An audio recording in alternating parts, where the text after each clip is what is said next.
In a quiet little town in Texas, everyone knew David Miller.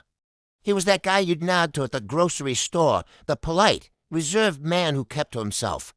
He was ordinary, unremarkable, a friendly face in the crowd. Until one night, he disappeared. And what investigators found inside his seemingly normal house would unravel a story so dark it would haunt the town for years to come. David Miller lived a life that was, by all accounts, completely average. He worked a steady job at a local store, lived alone in a modest suburban house, and had a clean record. No history of trouble, no red flags, to his neighbors. He was just David, the quiet guy next door, but after his disappearance, a different picture began to emerge.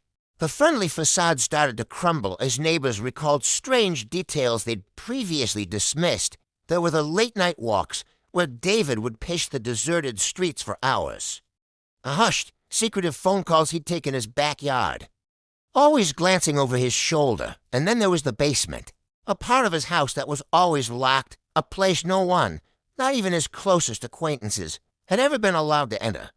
It was just a quirky habit, they thought. Just David being private. They had no idea what secrets that locked door was hiding. The town was about to find out.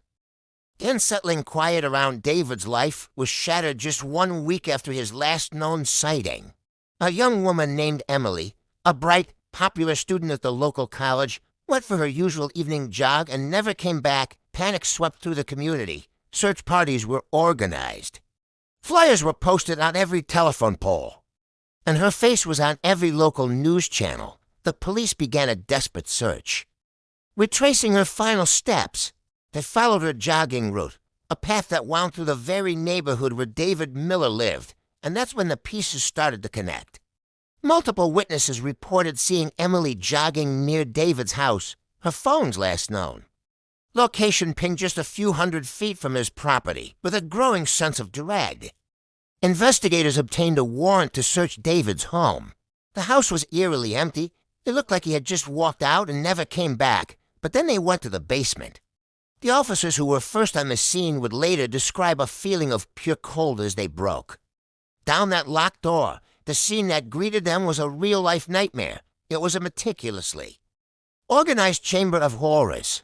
They found personal items belonging not just to Emily, but to several other women who had been reported missing from surrounding areas over the past decade. And then there were the notes, chilling. Handwritten journals detailing each abduction, each crime. Described in horrifyingly detached and methodical detail, the quiet man next door was a monster.